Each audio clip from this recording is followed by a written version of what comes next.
नमस्कार साथियों, स्वागत है आप सबका इस YouTube चैनल पर। पिछला वीडियो में हम लोगों ने करंट इलेक्ट्रिसिटी का पार्ट 1 देखा था, जिसमें ड्रिफ्ट वेलोसिटी के बारे में आपको बताया गया था, जो कि परीक्षा के दृष्टिकोण से बहुत ही इम्पोर्टेंट है। आज के इस वीडियो में हम लोग करंट इलेक्ट्रिसिटी के पार्ट 2 को देखेंगे, जिसमें इलेक्ट्रॉन मोबिलिटी के बारे में बताया जाएगा, करंट डेंसिटी के बारे में बताया जाएगा, और उसके बाद सबसे इम्पोर्टेंट टर्म जो कि ओम के नियम में पढ़ा जाता है, रेजिस्टेंस यानी कि प्रतिरोध के बारे में हम लोग पढ़ेंगे और अच्छा इस पर सवाल भी करेंगे। तो चलिए हेडिंग डाल लीजिए, और जब भी आप लेक्चर देखने बैठिए तो आपके अगल बगल का जो सराउंडिंग होना चाहिए, यानी कि इन्वायरमेंट आपका क्लियर होना चाहिए, और आपके पास हेडफोन जरूर होना चाहिए। ऑनलाइन क्लास करने का सबसे बेस्ट तरीका होता है क्या करना है, हेडफोन के साथ आपको क्लास को अटेंड करना है। इससे आपको कोई प्रॉब्लम नहीं होगा। आप कोशिश कीजिएगा कि वीडियो को यूट्यूब में नहीं देखिए, पहले आप नॉर्मल स्पीड से आप देखिए, उसके बाद अगर आप रिपीट करते हैं तो आप वहाँ पर यूट्यूब की स्पीड से देख सकते हैं। स्टार्ट करते हैं। देखिए, इलेक्ट्रॉन मोबिलिटी के बारे में बताना है। इलेक्ट्रॉन मोबिलिटी जिसको म्यू से सूचित किया जाता है, इसका फॉर्मूला होता है Vd डिवाइड बाई ई, और यहाँ पर Vd का मतलब होता है ड्रिफ्ट वेलोसिटी। Vd का मतलब हो जाएगा drift velocity.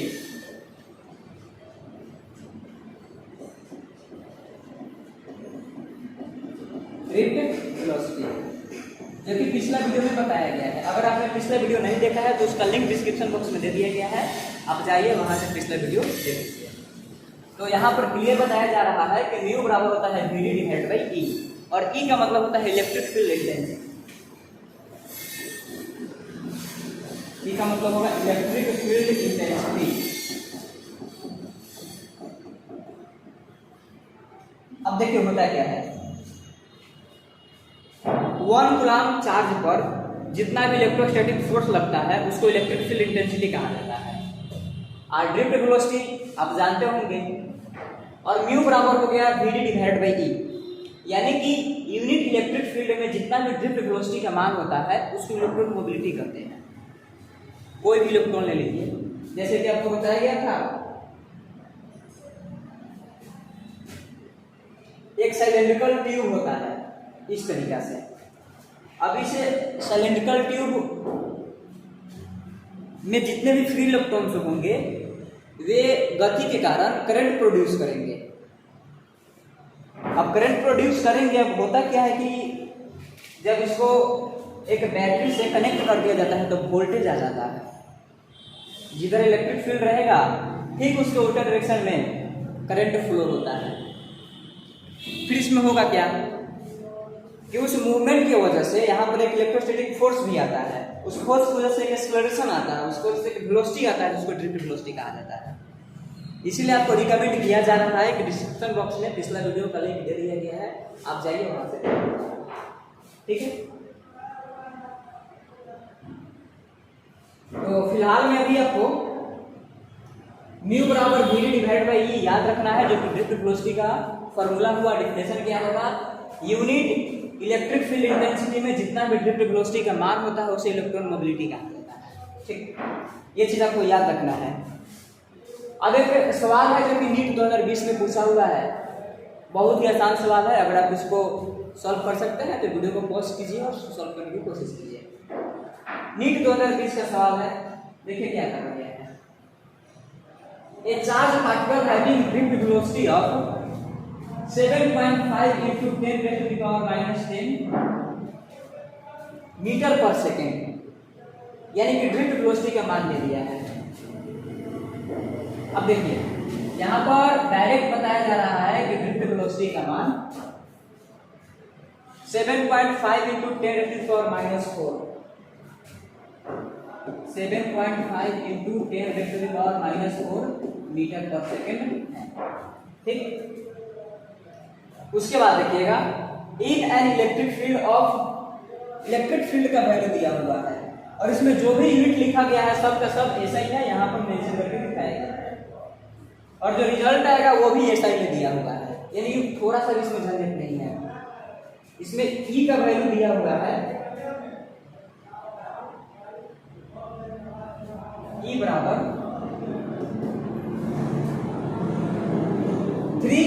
10 raise to the power -10, 3 into 10 raise to the power -10 metre, sorry metre पर सेकंड नहीं होगा, वोल्ट पर मीटर है, वोल्ट पर मीटर, वोल्ट पर मीटर। तो सवाल में क्या पूछा गया है, इलेक्ट्रॉन मोबिलिटी का मान बताइए। बहुत ही सिंपल सवाल हो गया। अब देखिए यहाँ से म्यू बराबर फॉर्मूला क्या हो जाएगा, वी डी या डिवाइड बाई वी। चूंकि सब चीज ऐसा ही में लिखा गया है तो यूनिट के बारे में नहीं सोचना है। तो 7.5 into 10 raised to the power -4 divided by 3 into 10 raised to the power -10, ये 2.5 हो जाएगा। 2.5 into 10 raised to the power -4 और ऊपर जाएगा तो हो जाएगा +10, यानी कि म्यू बराबर 2.5 into 10 raised to the power 6। अब जो भी इसका सही लिखो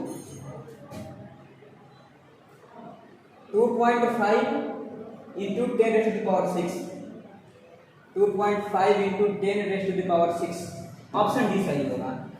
तो आपने देखा कि सवाल कितना ही आसान है, क्योंकि ड्रिफ्ट वेलोसिटी का कंसेप्ट इसमें यूज थोड़ा सा हुआ है। और आपको बता दूं कि drift velocity a into tau के बराबर होता है। टाउ को क्या कहते हैं, रिलैक्सेशन टाइम कहते हैं। a का फॉर्मूला क्या होता है, e into V divide by m। e का मतलब होता है चार्ज ऑन इलेक्ट्रॉन, जिसका वैल्यू होता है 1.6 into 10 raised to the power -19 coulomb. e का मतलब बताया गया है, और m का मतलब मास ऑफ इलेक्ट्रॉन। ठीक है, तो आई होप ये सवाल आपको समझ में आया होगा। तो यही है इलेक्ट्रॉन मोबिलिटी, जो कि 2 नंबर के सवाल में पूछा जाता है। अक्सर इसका ऐसा यूनिट और डायमेंशन भी निकलवा लिया जाता है। ठीक, देखिए अगर डायमेंशन का बात करें,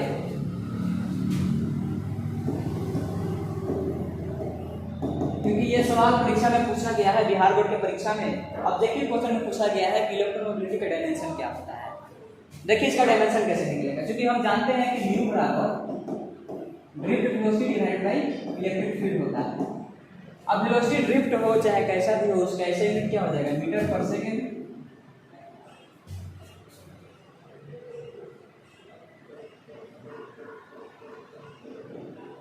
यहाँ पर हो जाएगा मीटर पर सेकेंड। इलेक्ट्रिक फील्ड है, इलेक्ट्रिक फील्ड का फॉर्मूला क्या होता है, E बराबर F बटा Q, यानी कि न्यूटन पर कूलम हो जाएगा। यहाँ पर लिखा है न्यूटन और कूलम इनवर्स। अब चूंकि हम जानते हैं कि I बराबर Q बटा T होता है, तो Q बराबर I इंटू T हो जाएगा। तो Q का मतलब कूलम, I का मतलब एम्पीयर, T का मतलब टाइम।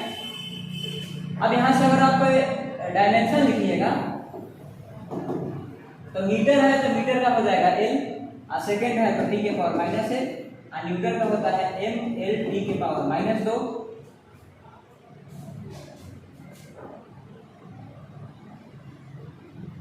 M L T के पावर -2। अब कूलम है तो कूलम के बदला में A इंटू T लिख सकते हैं, तो A के पावर -1 इंटू T के पावर -1। आई थिंक यही होगा।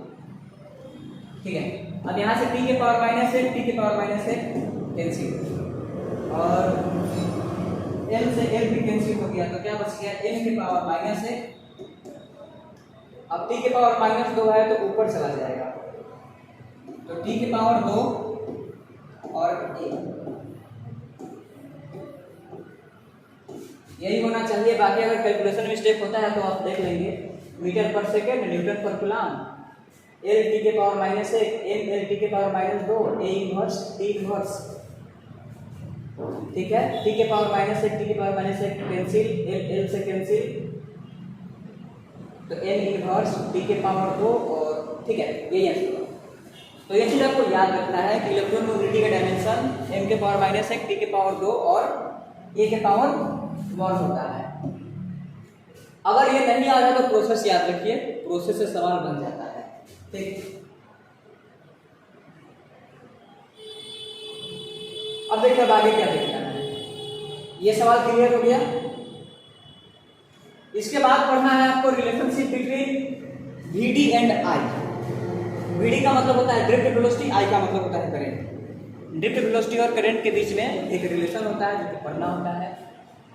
मैंने यहाँ पर डायरेक्ट एक तरीका लिखा है जो कि आपको बहुत हेल्प करेगा। I बराबर बिना, अब इस चीज़ को लेकर के बच्चे बहुत परेशान रहते हैं, याद करते हैं, रटते हैं। रटना नहीं है आपको, अलग अलग किताब अलग अलग तरीके से लिखा करता है। एकदम शॉर्टकट फॉर्मूला है आई बराबर बीना।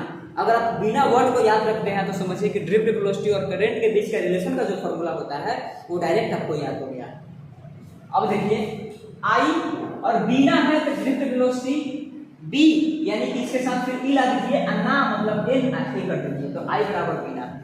तो आई बराबर v d into e into n I into A. तो वी डी का मतलब हो गया ड्रिफ्ट वेलोसिटी, आई का मतलब हो गया करंट, ई का मतलब हो गया चार्ज ऑन इलेक्ट्रॉन जिसका वैल्यू होता है 1.6 इंटू 10⁻⁻⁹ कूलम। ए का मतलब हो गया क्रॉस सेक्शनल एरिया, जिसको शॉर्टकट में बहुत किताबों में आपको CSA लिखा हुआ मिल जाएगा। अब CSA का मतलब होता है cross sectional area, curve surface area नहीं होगा वरना गलत हो जाता है। N का मतलब होता है number of free electron per unit volume, यानी कि 1 मीटर क्यूब वॉल्यूम में कितना फ्री इलेक्ट्रॉन है। अब से हम किसका वॉल्यूम देखेंगे तो ट्यूब का देखेंगे। ट्यूब कैसा है आपको मालूम है, ट्यूब दिखाएंगे। अब चूंकि हम जानते हैं कि आई बराबर ड्रिफ्ट वेलोसिटी बराबर क्या हो जाएगा, ए इंटू टाउ इंटू में ई इंटू में एन इंटू में ए। आई बराबर अब इस ए के बदला में लिखा जा सकता है e into e divide by m. अब बात बाकी वही लिखाया आई बराबर, अब देखिए ई और ई में गुणा होगा तो हो गया ई स्क्वायर, और एक फॉर्मूला होता है V बराबर ई इंटू एल। V का मतलब हो गया वोल्टेज, V का मतलब हो गया इलेक्ट्रिक फील्ड, L का मतलब हो गया ट्यूब। जैसे कि मान लेते हैं कि यहाँ पर एक ट्यूब बनाया गया है जो कि एक कंडक्टर की तरह बिहेव कर रहा है,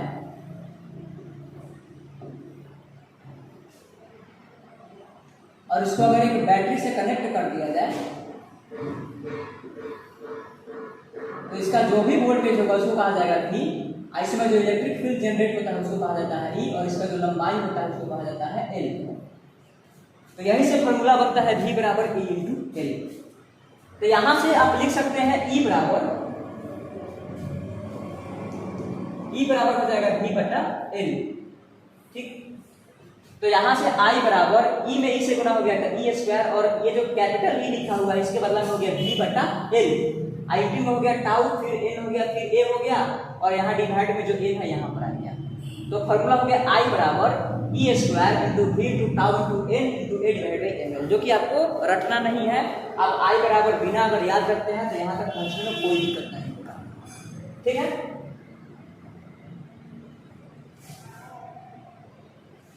इसके बाद आता है करंट डेंसिटी, जो कि बहुत ही आसान है, और करंट डेंसिटी का फॉर्मूला होता है आई बटा ई। इसका मतलब क्या हुआ,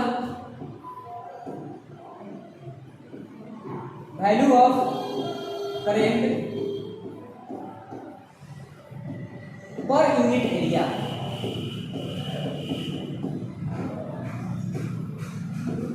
is called current density.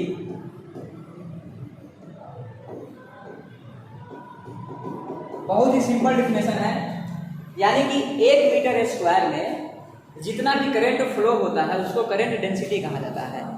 Current density को J से डिनोट किया जाता है। J का फॉर्मूला होता है I बटा E। अगर इसका ऐसा यूनिट की बात करें तो एम्पियर पर मीटर स्क्वायर। तो चूंकि सवाल पूछा गया था बिहार बोर्ड 2022 में,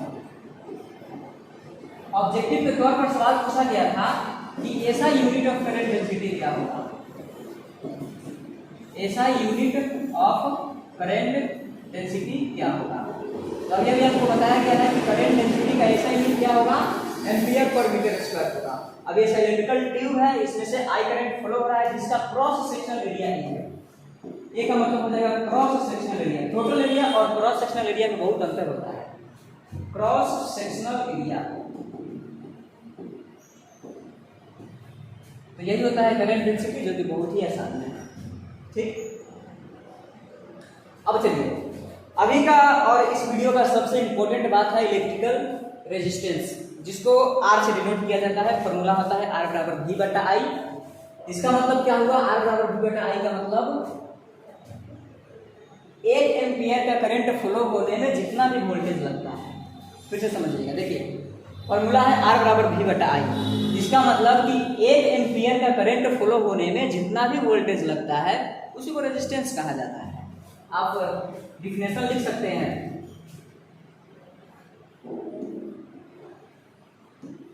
value of voltage for flowing unit current, value of voltage for flowing unit current in a conductor is called resistance. इसका फॉर्मूला क्या होता है, R बराबर V बटा I। तो V का मतलब हो गया वोल्टेज, इसका ऐसा यूनिट क्या होता है वोल्ट, और डिवाइड बाई I का मतलब हो गया एम्पियर। अब यही वोल्ट पर एम्पियर को ओम कहा जाता है, तो ये आपको याद रखना है, ठीक। वोल्ट पर एम्पियर बराबर हो जाएगा ओम। R यानी रेजिस्टेंस, इसका वैल्यू दो बात पर डिपेंड करता है। पहला हो गया shape and size of conductor. अब यहाँ पर एक कंडक्टर का डायग्राम बनाया गया है जो कि एक एक्सटर्नल बैटरी से जुड़ा गया है, जिस बैटरी का वोल्टेज भी है। आप जानते हैं electric current always passes through higher potential to lower potential. जो पॉजिटिव टर्मिनल होता है उसका पोटेंशियल का मान ज्यादा होता है, निगेटिव टर्मिनल का पोटेंशियल का मान कम होता है। तो electric current positive to negative flow हो रहा है, मतलब higher potential to lower potential flow हो रहा है। और दूसरा होता है प्रॉपर्टी ऑफ मटेरियल। अब ये मटेरियल कैसा है, यहाँ पर जिसे से कंडक्टर को लिया गया है, ये क्या है कंडक्टर। ये कंडक्टर लोहा का बना हुआ है कि तांबा का बना हुआ है कि मैग्नीज का बना हुआ है, किस चीज का बना हुआ है, इस पर भी ये बात डिपेंड करता है, ठीक। तो R का बात दो चीजों पर निर्भर करेगा, शेप एंड साइज, और दूसरा होगा प्रॉपर्टी ऑफ मटेरियल।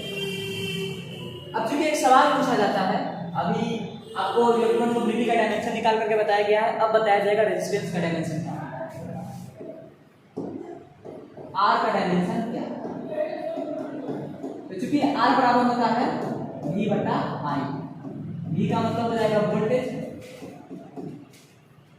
और I का मतलब हो जाएगा करंट, यानी कि resistance divided by voltage divided by current. Resistance equal to voltage divided by current, ठीक है। अब देखिए इसमें निकाला कैसे जाएगा। सबसे पहले तो वोल्टेज का फॉर्मूला आपको मालूम होना चाहिए, work divided by charge. Bihar board के बच्चे इस डिफिनेशन को अक्सर याद रखते हैं, जो कि बहुत ही प्रचलित परिभाषा है। इकाई धनावेश को अनंत से किसी बिंदु तक लाने में जो कार्य किया जाता है उसे वोल्टेज कहते हैं, यानी विभव कहते हैं। तो वर्क है तो इसका ऐसे हो जाएगा जूल, और चार्ज से हो जाएगा कूलम, यानी कि वोल्ट से क्या हो जाएगा जूल पर कूलम। तो अगर यहाँ से R का डायमेंशन लिखा जाए तो पहले होगा वोल्टेज जूल पर कूलम, और जूल किसके बराबर होता है न्यूटन मीटर, और डिवाइड बाई क्या है कूलम।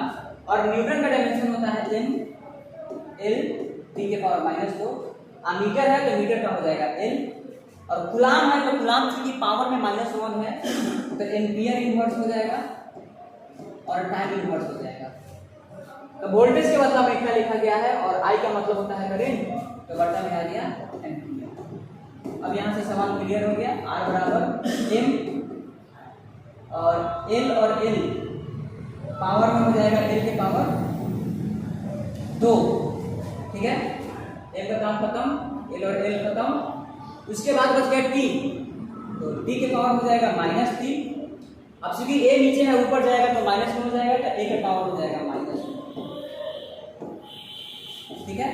तो ये फॉर्मूला आपको समझना पड़ेगा, क्योंकि रेजिस्टेंस का डायमेंशन R बराबर V बटा I से निकलता है। याद करना समझिए कि एक प्रकार से बेवकूफ़ी होगा, डायमेंशन को याद नहीं किया। डायमेंशन कुछ ही होता है जो कि याद करने के लिए बताया जाता है, जो कि आपको क्लास 11 में बताया गया होगा। आप कंसेप्ट को समझिए कि R का डायमेंशन कैसे है, ठीक। चलिए ग्राफ बनाकर देखते हैं। ग्राफ बहुत इंपॉर्टेंट होता है, वोल्टेज और करंट के बीच में ग्राफ बनाया जाता है। अब हम जानते हैं कि y बराबर mx + c होता है, जो कि स्ट्रेट लाइन का इक्वेशन है। y का मतलब हो गया y एक्सिस, x का मतलब हो गया x एक्सिस, m का मतलब हो गया स्लोप, और c का मतलब हो गया y इंटरसेप्ट। अब चूंकि r बराबर v बटा I होता है, तो v बराबर हो जाएगा आर आई। अगर यहाँ पर लिखते हैं v बराबर आर आई तो c का मान हो गया 0, तो y एक्सिस पर कौन जाएगा वोल्टेज, स्लोप का मान कितना होगा r, x एक्सिस पर कौन जाएगा करंट, और y इंटरसेप्ट का वैल्यू कितना हो गया 0। जहां कहीं पर भी y इंटरसेप्ट का वैल्यू 0 होता है तो वो ग्राफ पक्का ओरिजिन से पास करता है। और स्लोप का मान प्लस में है तो प्लस में है मतलब 0 से ज्यादा होगा, 90 से कम होगा, तो ग्राफ ऐसे बनेगा। किसका ग्राफ है, वोल्टेज वर्सेस करंट का ग्राफ है। अब इस ग्राफ का आप स्लोप निकालिए, तो चूंकि हम जानते हैं ऑलरेडी कि स्लोप बराबर फॉर्मूला होता है tan थीटा। अगर आप इसको मिलाते हैं तो मिलाने के बाद एक राइट एंगल ट्रायंगल बनेगा, इसमें परपेंडिकुलर का मान क्या है v और बेस का मान क्या है i। तो इस ट्रायंगल में हम देखकर बता सकते हैं कि tan theta is nothing but v बटा i। ठीक है, tan थीटा बराबर क्या हो गया v बटा i। अब v बटा i किसके बराबर होता है, r के बराबर होता है। तो ये बात आपको याद रखना होगा कि अगर वोल्टेज वर्सेस करंट के बीच में ग्राफ बनता है तो उसका जो स्लोप होगा वो रेजिस्टेंस को बताएगा, जो कि यहाँ पर लिखा हुआ है। अगर ग्राफ ऐसे बनता है तो यहाँ पर जो भी स्लोप आएगा उसको कहा जाएगा इंस्टेंटेनियस वैल्यू, और यहाँ से जो r का फॉर्मूला आएगा वो v बटा i नहीं आएगा, कहा गया r बराबर v बटा i। r बराबर v बटा i यहाँ पर जो लिखा हुआ है वो यहाँ पर सुटेबल नहीं है, क्योंकि यहाँ पर जो कर्व बना हुआ है इसके अलग अलग पॉइंट पर स्लोप का वैल्यू अलग अलग होगा, और यहाँ पर स्ट्रेट लाइन है तो इसके हर एक पॉइंट पर स्लोप का वैल्यू सेम होगा। तो यहाँ पर लिखा जाएगा r बराबर dv बटा di, जिसको कहा जाता है इंस्टेंटेनियस रेजिस्टेंस। अगर आप इस पॉइंट पर स्लोप है, इस पॉइंट पर अगर आप डिस्टेंस निकालना चाहते हैं तो पहले आप इस पर एक टेंजेंट ड्रॉ कीजिए।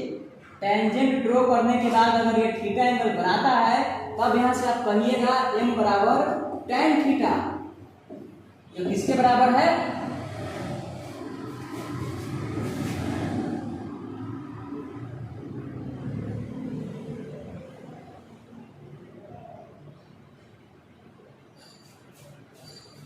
m बराबर आप फिर से यहाँ पर लिखिएगा tan थीटा, m बराबर tan थीटा, जो tan थीटा किसके बराबर है dv बटा di के बराबर है, और इसको क्या कहा जाएगा r। यहाँ पर r का स्पेशल नाम है जिसको कहा जाता है इंस्टेंटेनियस रेजिस्टेंस। r को क्या कहा जाएगा इंस्टेंटेनियस।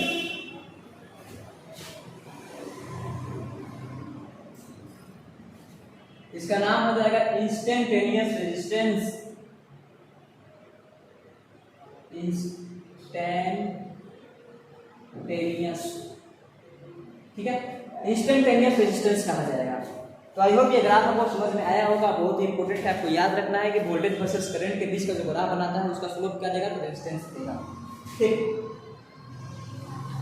अब चलिए, अब रेजिस्टेंस को ड्रिफ्ट वेलोसिटी के टर्म्स में डिफाइन करना है। तो चूंकि ये बात हम जानते हैं कि r बराबर v बटा i होता है, यह ऑलरेडी हम जानते हैं। तो वोल्टेज को वोल्टेज छोड़ दीजिए डिवाइडेड बाई, और I बराबर होता है बिना, तो यहाँ पर लिख दिया गया drift velocity A into N I into A। I बराबर बिना ऑलरेडी हम जानते हैं, तो फिर यहाँ पर हो जाएगा V, और ड्रिफ्ट वेलोसिटी के बदले में लिखा जाएगा A इंटू टाउ, और उसके बाद हो गया यहाँ पर E, और उसके बाद हो गया N, और उसके बाद हो गया A। अब देखिएगा फिर क्या होगा, यहाँ पर वोल्टेज को वोल्टेज रख दिया गया, और A के बदले में लिखा गया E into E divided by M, और उसके बाद हो गया टाउ, कब लिखा गया E, कब लिखा गया N, कब लिखा गया A। अब फिर देखिएगा यहाँ पर वोल्टेज है, जब E में E से गुना होगा तो यहाँ पर हो गया E स्क्वायर, यानी इसका और इसका काम खत्म हो गया। उसके बाद यहाँ पर E के बदला में आप ऑलरेडी जानते हैं कि E बराबर V बटा L होता है, तो E के बदला में लिखा गया है V डिवाइडेड बाई L, और नीचे का एक M यहाँ पर है, और यहाँ से आ जाएगा N, और फिर यहाँ पर आ जाएगा टाउ, और यहाँ पर आ जाएगा N, तो बराबर। अब चूंकि यहाँ से V और V एक दूसरे को कैंसिल कर देंगे, तो एक दूसरे को कैंसिल कर देंगे तो ML चला जाएगा ऊपर, जब ML ऊपर हो गया तो नीचे क्या बच गया E स्क्वायर, नीचे में क्या बच गया N, और यहाँ पर क्या बच गया टाउ, और फिर क्या बच गया A। तो यहाँ पर m डिवाइडेड बाई टाउ और e स्क्वायर इंटू n, इसके लिए एक स्पेशल टर्म का इस्तेमाल किया गया जिसको कहा जाता है रो। तो हम फॉर्मूला लिख सकते हैं m divided by e square into n, tau के बाद में क्या लिखा गया है रो, यानी कि ओवरऑल हमारा फॉर्मूला क्या हो गया r बराबर रो l बाई a। अब रो किसके लिए लिखा गया है तो देख लीजिए आप, रो किसके लिए लिखा गया है m, इसके बाद है divide by n into A square into tau, देख लीजिए n into e square into tau, यानी कि ओवरऑल हमारा फॉर्मूला क्या बन गया r बराबर रो l बाई a। यहाँ से रो को क्या कहा जाता है रेजिस्टिविटी कहा जाता है, जिसको आप लोग विशिष्ट प्रतिरोध लिखते हैं, विशिष्ट प्रतिरोध, या इसका एक और बहुत ही प्रचलित नाम है प्रतिरोधकता।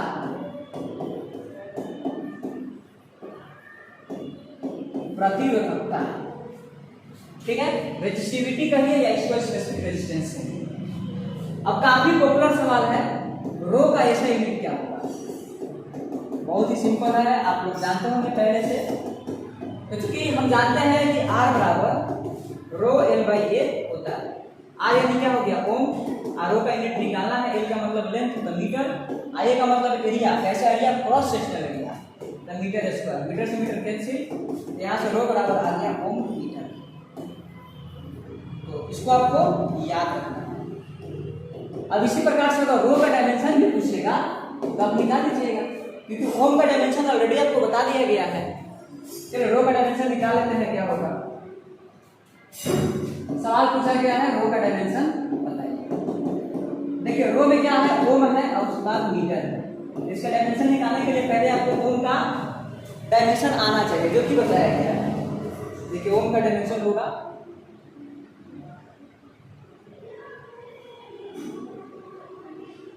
ओम यानी कि आर एन रेजिस्टेंस यानी ओम, इसका डायमेंशन है एम, एल के पावर 2, टी के पावर -3, आई के पावर -2, एम एल के पावर 2,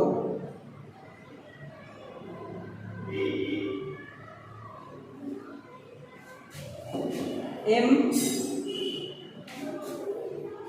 एल के पावर 2, टी के पावर -3,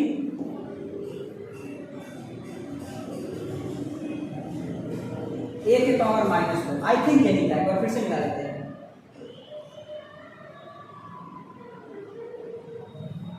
एम एल के पावर 2, टी के पावर -3, ए के पावर -2, ठीक है। एम एल के पावर 2, टी के पावर -3 और उसके बाद ए के पावर -2 और मीटर हो गया तो मीटर का हो जाएगा ए। यही इसका डायमेंशन है, यानी कि ओवरऑल रो का डायमेंशन क्या आया, यहाँ पर आ गया एम, उसके बाद आ गया एल के पावर 3, टी के पावर -3, उसके बाद आ जाएगा ए के पावर -2। ये चीज आपको याद रखना है, ठीक। अब चलिए, अब जो R बराबर रो L बट्टा A होता है, उसमें रो तो रेजिस्टिविटी है, जो कि एक प्रकार का कांस्टेंट होता है। अलग अलग मटेरियल के लिए रेजिस्टिविटी का वैल्यू अलग अलग होता है, कॉपर का, आयरन का, ये जो अलग अलग मटेरियल्स हैं इनके रेजिस्टिविटी का वैल्यू आपको याद नहीं करना है। अगर सवाल बनता है तो उसका वैल्यू दे देगा। अगर तार की लंबाई को बढ़ा दिया जाए या तार की लंबाई को घटा दिया जाए या उसका रेडियस को भी बढ़ा घटाया जा सकता है, तो उसमें क्या परिवर्तन आएगा। तो बहुत ही इंपॉर्टेंट सवाल बनता है जो किसी भी परीक्षा में पूछा जाता है, चाहे बोर्ड का परीक्षा ले लीजिए, चाहे IIT का परीक्षा ले लीजिए, चाहे नीट का एग्जाम ले लीजिए, यानी कि मेडिकल इंजीनियरिंग से रिलेटेड जितने भी एग्जाम्स होते हैं बोर्ड को साथ में मिला कर मैं ये बात कर रहा हूँ, ये फॉर्मूला पूछा ही पूछा जाता है। बोल दिया जाएगा कि तार को दोगुना कर दिया गया तो उसका रेजिस्टेंस क्या होगा, अगर रेडियस को हम आधा कर देंगे तो उसका नया रेजिस्टेंस क्या होगा। ये सब अगर सवाल आते हैं तो उसको मात्र 2 तरीका से आपको बनाना है, एकदम गारंटेड आपका आंसर मैच करेगा और बनाने में ज्यादा समय नहीं लगेगा। अगर खूब से खूब लगेगा तो 1 मिनट लगेगा। देखिए शॉर्टकट फॉर स्ट्रेचिंग का मतलब होता है तार की लंबाई को बढ़ा दिया गया और कंप्रेसिंग का मतलब होता है तार की लंबाई को घटा दिया गया। तो 2 केस यहाँ पर बनाया गया है। When change in length is given, अगर तार के लंबाई में जितना चेंज हुआ अगर दिया गया है तो फॉर्मूला आपको लगाना है R dash divided by R बराबर L dash divided by L और इसका करना है होल स्क्वायर। R डैश का मतलब क्या होगा, new resistance, new resistance. R का मतलब क्या होगा, original original resistance, original resistance. उसी प्रकार से एल डैश का मतलब क्या हुआ, न्यू लेंथ, एल का मतलब क्या हुआ, ओरिजिनल लेंथ। याद रखना है ये फॉर्मूला आपको, आर डैश बट्टा आर बराबर एल डैश बट्टा एल का होल स्क्वायर। दूसरा case, when change in radius is given, अगर रेडियस में चेंज है और उसका वैल्यू दिया गया है तो इसका फॉर्मूला होता है R dash divided by R बराबर आर बट्टा आर डैश और इसके पावर में लिखना है 4। आर डैश का मतलब क्या होगा, न्यू रेजिस्टेंस, आर का मतलब क्या होगा, ओरिजिनल रेजिस्टेंस, आर का स्मॉल आर का मतलब क्या होगा, ओरिजिनल रेडियस, ओरिजिनल रेडियस, और आर डैश का मतलब क्या होगा, न्यू रेडियस। अब इस पर आप दुनिया का कोई भी सवाल करिए, मैं आपको चैलेंज करता हूँ, आप आईआईटी का सवाल लाइए, नीट का सवाल लाइए, जेईई मेंस का सवाल लाइए, जेईई एडवांस का सवाल लाइए, अगर ये 30 सेकंड के अंदर इस कंसेप्ट पर सवाल नहीं बन गया तो फिर आगे बढ़िएगा, क्योंकि पूरा आप एनालिसिस कीजिएगा तो ओवरऑल एनालिसिस करने के बाद जो हमारा रिजल्ट आता है वहीं पर आकर के मिलता है। तो आप डायरेक्ट इस चीज़ को आप याद रखिए, बहुत हेल्प करेगा आपको, ठीक है।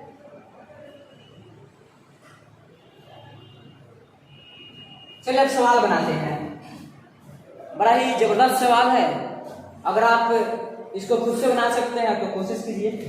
देखिए, the resistance of a wire is R if it is melted and stretched to n times, यानी कि जो तार है उसको पिघलाया गया और पिघलाने के बाद उसको स्ट्रेच किया गया, कितना, तो n गुना स्ट्रेच कर दिया गया उसका ओरिजिनल लेंथ का, तो उसका नया रेजिस्टेंस क्या होगा। तो फॉर्मूला हम जानते हैं कि आर डैश बटा आर बराबर एल डैश बटा एल का होल स्क्वायर होता है। तो मान लेते हैं कि शुरू में रेजिस्टेंस आर है और बाद में आर डैश है, तो आर डैश हो गया और बटा में हो गया आर। शुरुआत में लेंथ को मान लेते हैं एल, तो चूंकि इसके लेंथ को n गुना कर दिया गया है तो एल डैश का मान हो जाएगा एन एल और इसका हो जाएगा होल स्क्वायर, तो एल से एल कैंसिल हो गया, तो आर डैश बटा आर बराबर हो जाएगा एन स्क्वायर, यानी कि यहाँ से आर डैश बराबर हो गया आर एन स्क्वायर, और यही हमारा आंसर हो जाएगा जो कि ऑप्शन बी में दिया था। बहुत ही सिंपल सा सवाल है, ठीक। अब इसके बाद देखिए अगला सवाल, ए वायर ऑफ रेजिस्टेंस 4 ओम, यानी कि आर का वैल्यू दिया हुआ है 4 ओम, ठीक, इज स्ट्रेच्ड, वायर को स्ट्रेच कर दिया जाता है ट्वाइस इट्स ओरिजिनल लेंथ। अब चूंकि ओरिजिनल लेंथ को अगर एल मान लेते हैं, एल का मतलब हो जाएगा ओरिजिनल लेंथ, ये अंडरस्टूड होना चाहिए, तो यहाँ से एल डैश का मान क्या हो जाएगा 2l। उसके बाद पूछा गया है then resistance of stretched wire to be, यानी कि आर डैश का मान बता दीजिए। तो हम फॉर्मूला ऑलरेडी जानते हैं कि आर डैश बटा आर बराबर एल डैश बटा एल का होल स्क्वायर होता है, तो R dash divided by R का मान दिया हुआ है 4 और एल डैश का वैल्यू है 2l और डिवाइडेड बाई एल और इसका हो गया होल स्क्वायर, तो से खत्म। तो यहाँ से आर डैश बराबर 2 का स्क्वायर 4 और 4 में 4 से गुना होगा तो 16, यानी कि इसका भी ऑप्शन डी सही होगा। आई होप ये चीज आपको समझ में आ रहा होगा।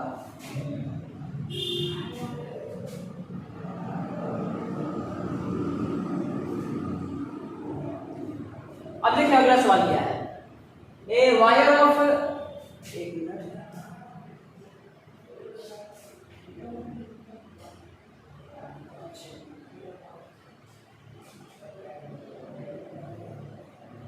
ठीक है।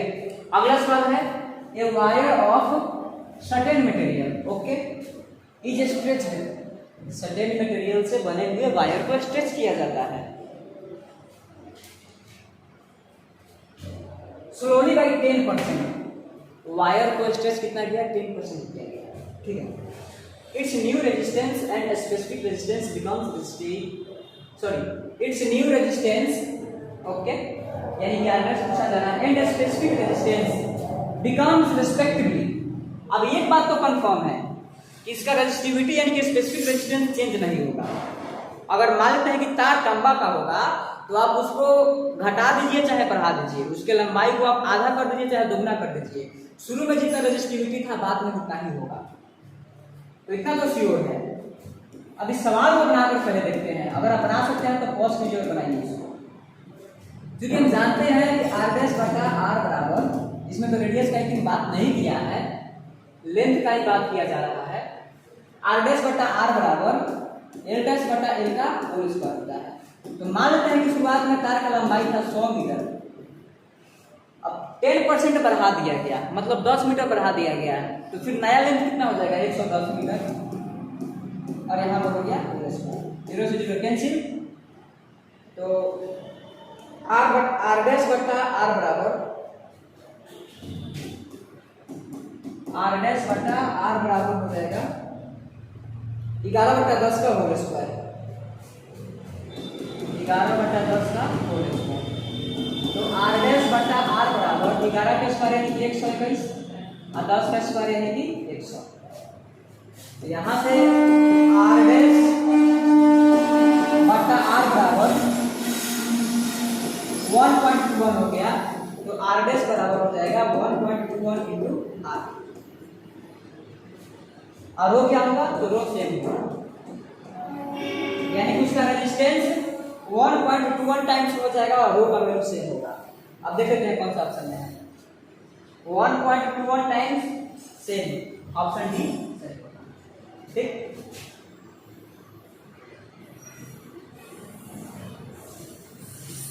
अब चलिए एक और सवाल है, बड़ा ही जबरदस्त सवाल है, और आई थिंक इस सवाल के बाद भी अच्छा एक और सवाल है। ठीक, इसको आप सॉल्व करने की कोशिश कीजिए। क्या है सवाल में देखिए, if a wire is stretched to increase its length by 1%, ठीक, find the change in resistance. एक वायर है, उसके लेंथ में 1% का चेंज कर दिया जाता है, तो बताना है कि उसके रेजिस्टेंस में कितना परसेंट का चेंजिंग होगा। आई थिंक सवाल यही है, if a wire is stretched to increase its length by 1%। अच्छा, फॉर्मूला क्या होता है, r डैश बटा r बराबर l डैश बटा l, और इसका क्या हो जाएगा होल स्क्वायर।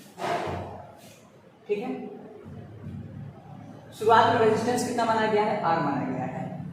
अब लेंथ कितना परसेंट बढ़ा दिया जाता है, तो 1% बढ़ा दिया जाता है। तो r डैश बटा r बराबर, शुरू में मान लेते हैं कि इसका लंबाई 100 होगा, तो 1% बढ़ जाएगा तो कितना हो जाएगा 101, इसका क्या हो गया होल स्क्वायर। ठीक, अब देखिएगा r डैश बटा r बराबर, इसका वैल्यू हो जाएगा 1.01 और फिर इसका हो गया होल स्क्वायर। ठीक है,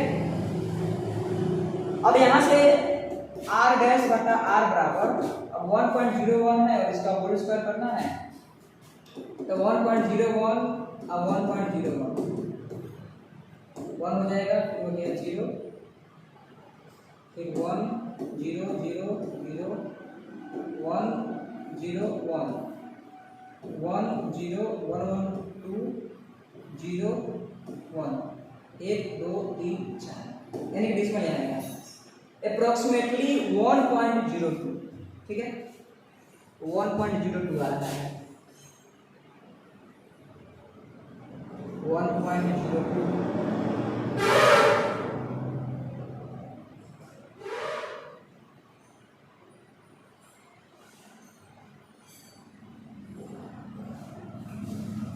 इसका वैल्यू कितना आ जाएगा 1.02, यानी कि r डैश का वैल्यू आ गया 1.02 इंटू r। ठीक, r डैश का वैल्यू आ गया 1.02 r, यानी कि डेल्टा r का वैल्यू कितना होगा 1.02 r और माइनस r, चेंज कितना हो जाएगा, तो पहले जितना था और बाद में मोड लगा लेते हैं इस पर, सिंपल सा बात है, पहले कितना था r, अब कितना हो गया इतना, तो चेंज कितना हुआ तो इतना, इसको घटा लीजिए। अब डेल्टा r का मॉड निकालना है तो 0.02 r हो जाएगा। ठीक है, अब परसेंटेज निकालना है, delta R divided by are I equal में 100, मतलब क्या हो गया, change in resistance divided by क्या हो गया, ओरिजिनल रेजिस्टेंस आई इक्वल में क्या हो जाएगा 100। तो परसेंटेज इन डेल्टा आर बराबर कितना का चेंज हुआ है, 0.02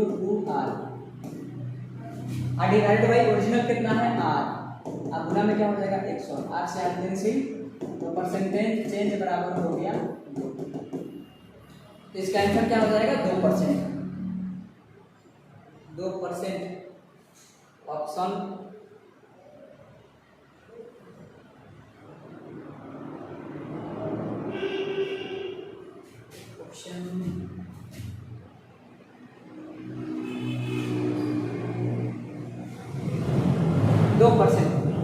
इसका ऑप्शन बी सही हो जाएगा। चलिए देखते हैं आगे का सवाल। अब देखिए ये भी सवाल बहुत ही जबरदस्त है, पूछा क्या गया है, specific resistance of a wire is rho. चलिए ये बात तो क्लियर है, ये अपना डायरेक्टली बोल रहे हैं कि रेजिस्टिविटी का मान कितना है, रो दिया गया है। वॉल्यूम इज 3 मीटर क्यूब, अच्छा वॉल्यूम का मान दिया हुआ है 3 मीटर क्यूब। अब वॉल्यूम क्या हो जाएगा, area into length, cross sectional area into length बराबर, यानी कि ये साहब दे दिए हैं कि अपना ए इंटू एल का वैल्यू आप 3 ले लेंगे, ठीक है। एंड रेजिस्टेंस इज 3 ओम, ओ 3 ओम, ठीक है, ये 3 लिखा हुआ है, 30 नहीं है 3 है, तो आर का वैल्यू दिया हुआ है 3 ohm. Then length of the wire is, ठीक है, वायर का लेंथ निकालना है, तो हम जानते हैं कि आर बराबर सॉरी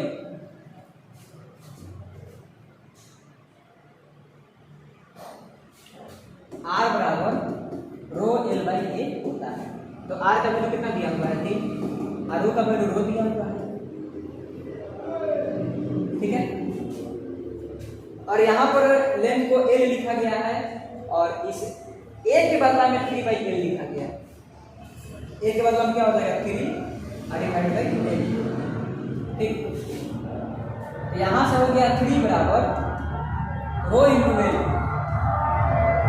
रो इंटू एल हो गया, उसके बाद डिवाइड बाई 3 बाई एल, तो एल यहाँ हो जाएगा 3 यहाँ, तो रो इंटू एल स्क्वायर बराबर हो जाएगा 3 3 जा 9, तो एल स्क्वायर बराबर हो जाएगा 9 बाई रो, तो एल बराबर हो जाएगा 3 डिवाइड बाई रूट, यानी कि 3 divide by root rho. Option B इसका सही होगा। आई होप ये भी आपका आया होगा। चलिए अगला सवाल है, the resistance of a wire is 20 ohms, R का मान कितना दिया हुआ है 20 ओम दिया हुआ है, ठीक। It will be stretched 3 times, अच्छा फॉर्मूला डायरेक्ट यूज करते हैं, आर डैश बटा आर बराबर एल डैश बटा एल का होल स्क्वायर होता है। तो आर डैश बटा आर का मान 20 दिया हुआ है और क्या किया जा रहा है, इसमें इसको 3 टाइम्स स्ट्रेच किया जा रहा है। तो मान लेते हैं कि शुरुआत में ए है तो बाद में कितना हो जाएगा 3 है और इसका हो गया होल स्क्वायर। तो क्या पूछा है, न्यू रेजिस्टेंस विल बी, यानी कि आर डैश का मान पूछा जा रहा है। एल से एल कट गया, तो आर डैश बटा 20 बराबर, अब 3 का स्क्वायर कितना हो जाएगा 9, यानी कि आर डैश बराबर 180। ऑप्शन डी सही होगा, ठीक। चलिए एक और सवाल है, चलिए लास्ट सवाल होगा आपका, if length and cross sectional area both of a wire will be doubled. एक वायर है जिसका लेंथ और क्रॉस सेक्शनल एरिया दोनों को दोगुना कर दिया गया, तो उसका नया रेजिस्टेंस कितना गुना हो जाएगा। ऑप्शन दिया हुआ है, लास्ट सवाल है, खुद को बनाने की कोशिश कीजिए। आर बराबर रो एल बाई ए होता है, इक्वेशन 1। नया रेजिस्टेंस आर डैश मान लेते हैं, रो का मान सेम होगा, लंबाई को दोगुना कर दिया गया है और उसके बाद क्रॉस सेक्शनल एरिया को भी दोगुना कर दिया गया है, ठीक। लेंथ क्रॉस सेक्शनल एरिया, ठीक है, इसको भी दोगुना कर दिया गया है, इक्वेशन। अब 2 से 2 कट गया, तो आर डैश बराबर क्या देगा रो एल बाई ए, यानी कि वही फॉर्मूला है। अब आर में आप आर डैश से भाग दीजिएगा, तो rho L by A divided by rho ये दोनों कैंसिल हो जाएगा, दोनों कैंसिल हो गया, यानी कि आर डैश बटा आर का वैल्यू आ गया 1, यानी कि आर डैश किसके बराबर हो जाएगा, आर के बराबर, यानी कि रेजिस्टेंस का वैल्यू क्या हो जाएगा, सेम।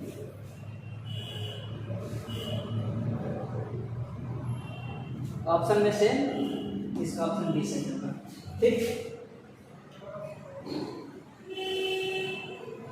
तो चलिए आप लोगों को बहुत बहुत थैंक यू जो कि आप यहाँ पर वीडियो को कंप्लीट देखे हैं।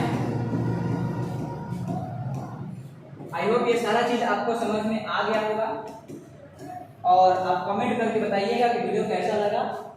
उसके लिए आपको जो भी इसके आगे का वीडियो चाहिए या अगर किसी भी तरीका का डाउट होता है तो आप कमेंट में जरूर मेंशन करके मुझे बताइएगा कि आपको कौन सा वीडियो का पार्ट अच्छा लगा या किसमें सुधार करने की जरूरत है। मिलते हैं नेक्स्ट वीडियो में, तब तक ऑल द बेस्ट।